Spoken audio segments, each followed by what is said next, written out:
All right, all right.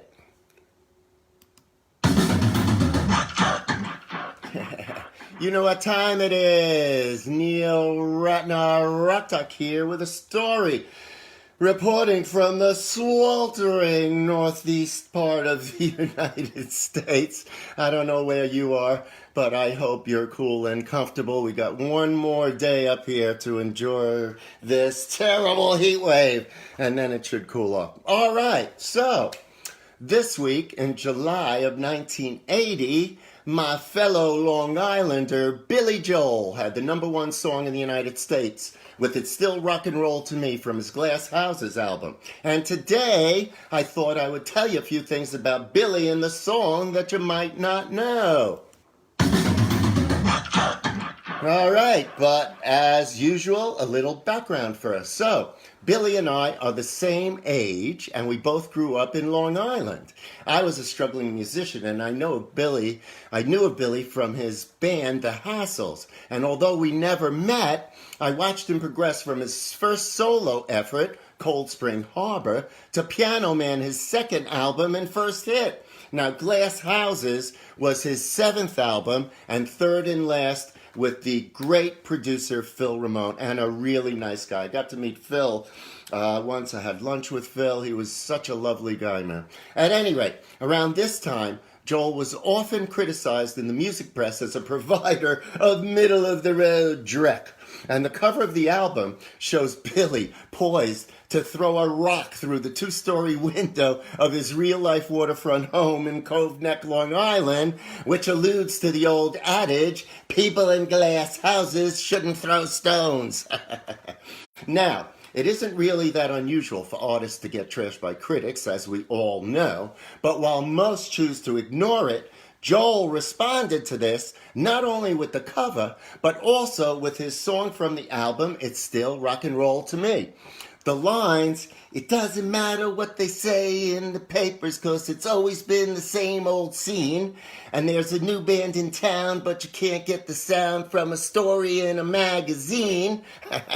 Were specifically written to attack the press that was bringing them down. According to Joel, sometimes the press gave me a hard time. In my neighborhood, somebody hits you, you hit them back. Now, knowing Billy's background, that could be taken literally. Since before a career in music, he was actually a Golden Gloves boxer, winning 22 bouts, but he abandoned the sport shortly after his nose was broken in his 24th fight. Now, It's Still Rock and Roll to Me became one of Billy's most popular songs and his first #1 hit, spending 2 weeks, well, I don't know about first #1 hit, spending 2 weeks at #1 and selling over 2 million copies. I'm not sure if that was first, or I think Piano Man was first, actually. Okay, Joel has produced 33 top hits in the U.S., all of which he wrote himself, and 3 of which managed to peak at the top of the Billboard charts, and he has been nominated for 23 Grammy Awards, winning 5 of them, including Album of the Year for 52nd Street. He's been inducted into both the Rock and Roll and the Songwriters and the Long Island Music Hall of Fame. Now, I'll end with a funny personal story about Billy. So I was at the Songwriters Hall of Fame dinner in 1992 when Billy was being inducted. I was there because at the time I was managing songwriter Denise Rich.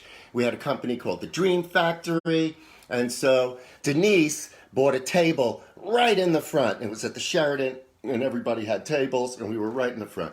So as I said before, I had never actually met Billy, although at the time I was working with producer Rick Wake on a project at Billy's studio in Long Island, but he was never there when I was there. All right.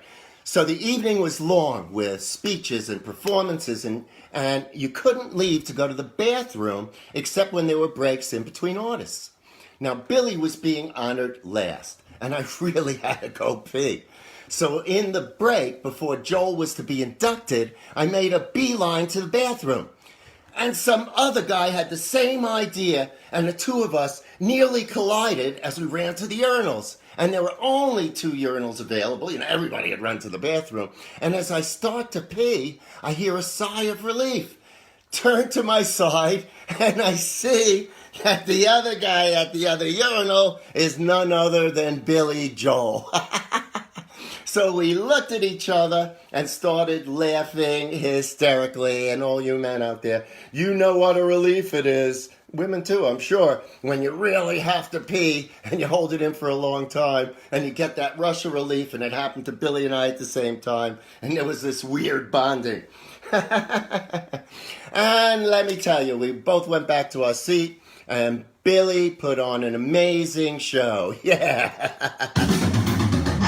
All right, that's my story for today. I hope you enjoyed it. As I said, if you're in this heat wave, stay cool. My book, Rock Doc, still available. neilratnerrockdoc.com. Buy the book from me. I'll autograph it any way you want. Buy it from Amazon. Maybe you'll get a kick out of an audiobook read by me. Whatever. And listen to me. Saturdays and Sundays, 3 o'clock. Radio Woodstock, WDST. On iHeartRadio, or if you're up here, 100.1. That's it. Stay cool. I'll see you this week for more posts.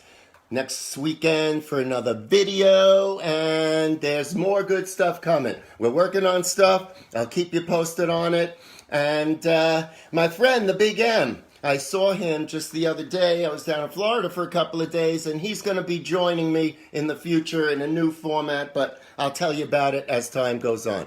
All right, that's it for today. Neil Ratner, Rock Doc. Have a wonderful day, and I'll see you real soon.